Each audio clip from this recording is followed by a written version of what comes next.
In the fog-shrouded forest of northern Maine, where ancient pines claw at the sky and the wind carries echoes of forgotten screams, lies the abandoned town of Whispering Pines.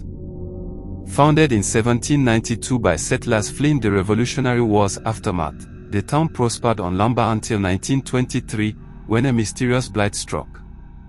Overnight, the mills fell silent, families vanished, and the woods seemed to swallow the place whole.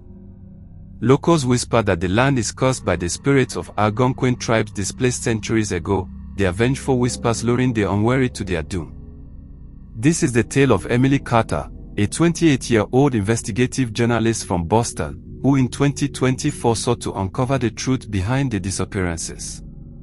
What she found was a horror that defies reason, a living forest that feeds on fear. Emily's old Jeep rattled along the cracked asphalt of Route 11, the GPS signal flickering like a dying firefly as she crossed into Aroostook County. It was late October, and the leaves had turned blood red, carpeting the road in a macabre welcome. She'd heard the legends from online forums, hikers vanishing without a trace, search parties returning with haunted eyes, muttering about voices in the trees. It's just urban myth, she told herself, gripping the wheel tighter. Her editor at the Boston Herald had laughed it off as a puff piece, but Emily's gut said otherwise. Her own aunt had disappeared here in 1987, leaving only a cryptic note, "They would speak my name." As dusk fell, the sign for Whispering Pines appeared, half buried in vines, population 0. She parked at the trailhead, shouldering her backpack with a flashlight, recorder, and a .38 revolver for good measure. The air was unnaturally still, heavy with the scent of pine sap and decay. Stepping into the woods, she felt a chill slither down her spine.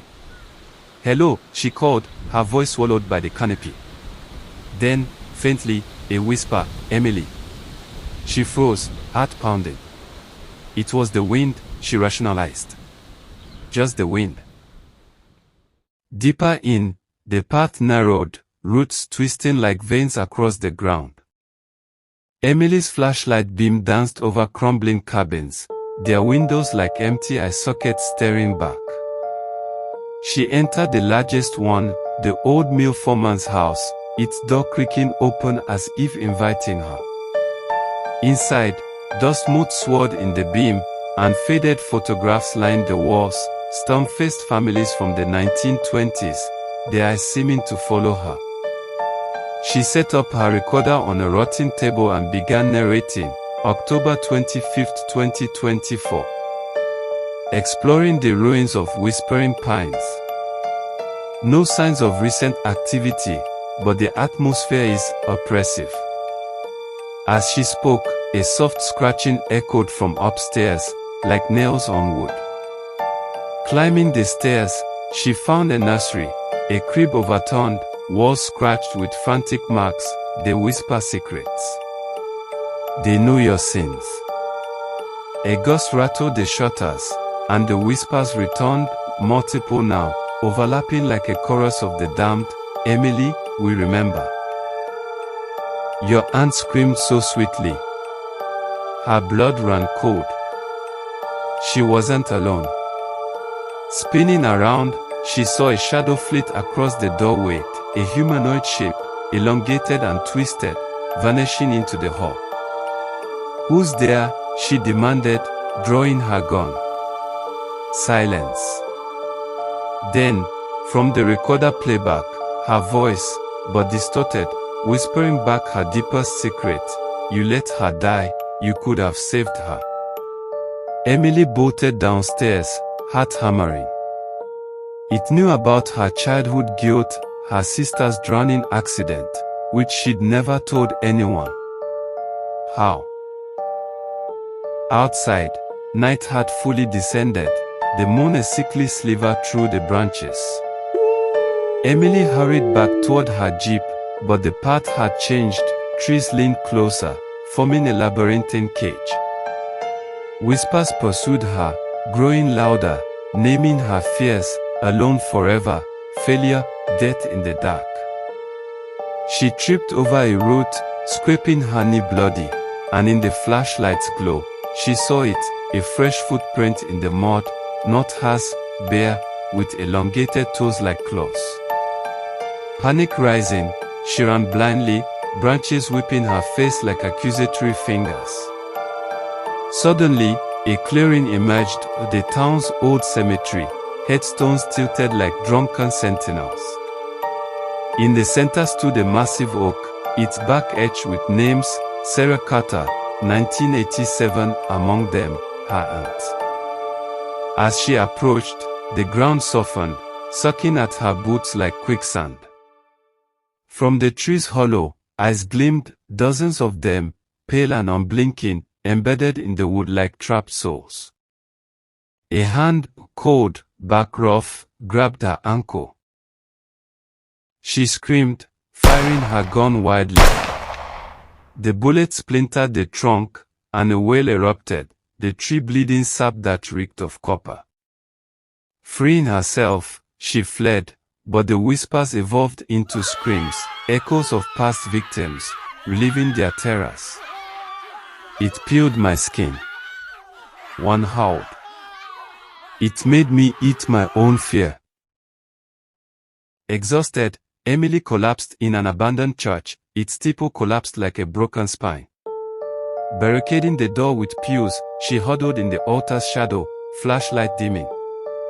Her phone had no signal, but she scrolled through old photos, her aunt's smiling face, the last family picnic. Tears came as the whispers infiltrated the walls. Join us, Emily. The forest hungers for your story. In desperation, she pried open the pulpit, finding a hidden journal from 1923, the foreman's diary. Yellowed pages detailed the curse. Settlers had desecrated an Algonquin burial ground, awakening the whisperers, entities that fed on human psyche, manifesting fears into flesh.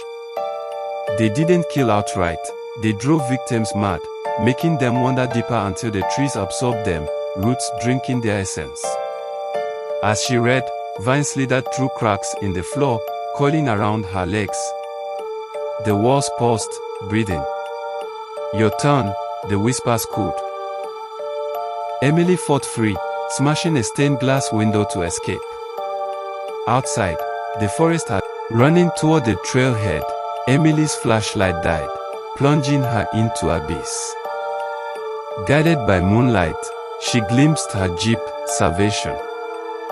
But as she neared, shapes emerged, twisted figures, hybrids of human and tree, back flesh peeling to reveal screaming faces beneath. One wore her aunt's locket, dangling from a tawny neck. You can't leave, it rasped, voiced a cacophony of whispers. We are the woods. We are your guilt. It lunged, claws raking her arm, drawing blood that the ground lapped up greedily. Emily fired her last shots, splintering the creature's limb. It howled, retreating, but more advanced. In a surge of adrenaline, she reached the jeep, slamming the door as branches hammered the windows.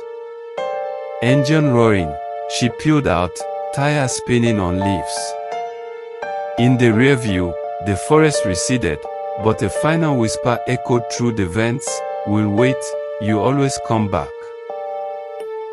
Back in Boston, Emily published her story, but no one believed. Photos blurred, recording static. Nightmares plagued her, whispers in the shower drain, trees scratching her apartment window. One morning, she found a pine needle in her bed, and her reflection in the mirror whispered, "Home soon." Months later, search parties found her jeep abandoned at the trailhead, keys in the ignition. Emily Carter had vanished, her name etched into the oak. The woods of whispering pines grow denser each year, their whispers calling new names.